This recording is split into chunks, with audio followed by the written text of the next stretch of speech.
So, Alisa, can you tell me about how or why you first decided to get into making art?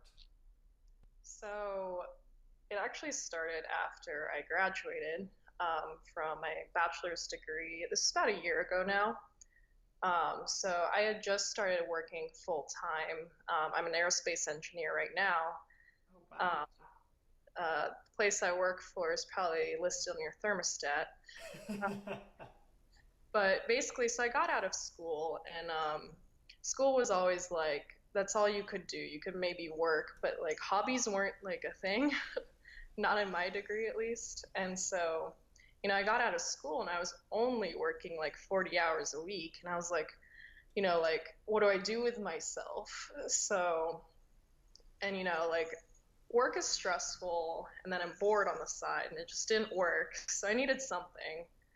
And I had just moved to a new place and I was like looking for like home decor or something. Again, bored, right? Very bored. And I was like looking at all this stuff, and I'm like, oh, that's so expensive. Like I could make that, and like that thought kind of like Yeah. took it from there. And so like I made some art for my home or something, and like you have people buy, and they're like, oh, that's so great, and I'm like, well, you gotta say that, but thank you. And I got more into it. I used to play with like Photoshop as a kid, Hmm. very nerdy kid. Like I used to play with Photoshop and stuff, and I kind of like wanted to revisit that because we've come a long way in like 10 years just with like digital art and like all the different Yeah. things you can do now that you just couldn't do 10 years ago. So it's like I started playing around with that, and I kind of fell down the rabbit hole that is Etsy. And I was like, people do this for a living? Like I didn't understand that before. So I got to kind of like dive into that world, and I was like, okay, well, like I'll upload some things and Hmm. like see what happens, like whatever. There's very like minimal risk. I wasn't buying materials at the time. Right. You could only buy my art as like a digital download, so like I Oh, did interesting. Yeah, nothing. so you weren't printing out things, you weren't Yeah, I shipping had anything really.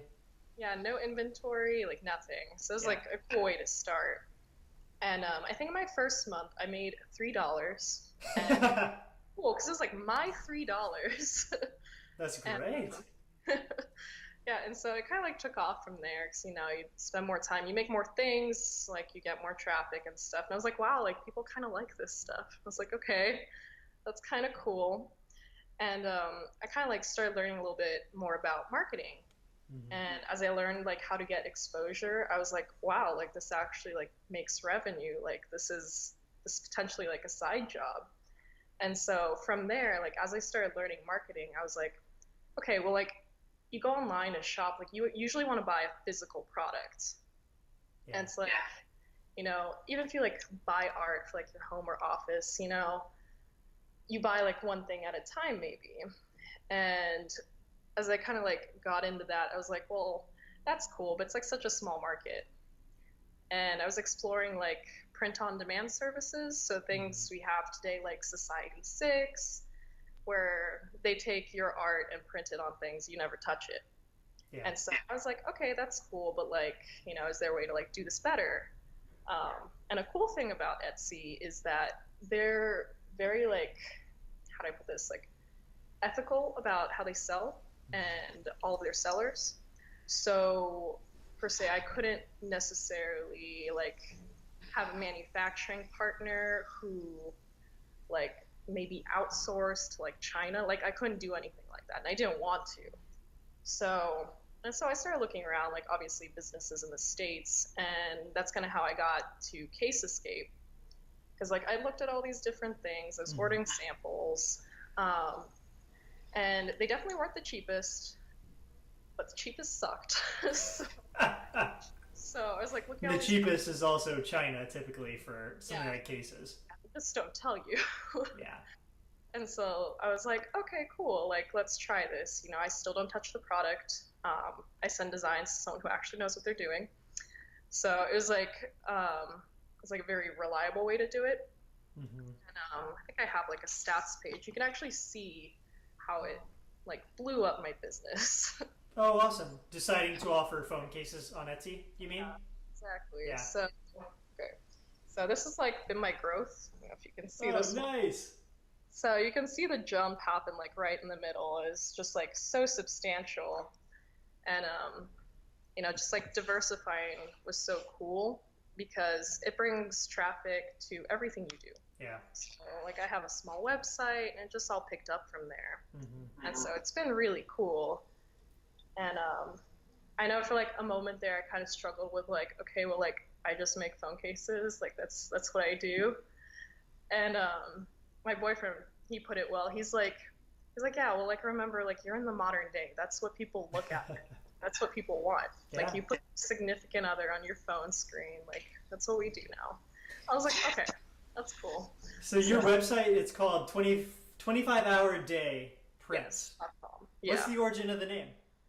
So that one is a little more obvious for people who know me, just because most of my friends are from engineering. We all went to school together, and it was just like you slept maybe 4 hours a day, and you never had like enough time. So that's kind of where the name spawned from, because that's like what I need in my life is 20 hours a day. One extra. So that's where that came from. Awesome. So Yeah. yeah, how can you tell us then about the process of working with Case Escape's order fulfillment stuff? So like when you come up with a design yourself, do you just like literally ship off a design file?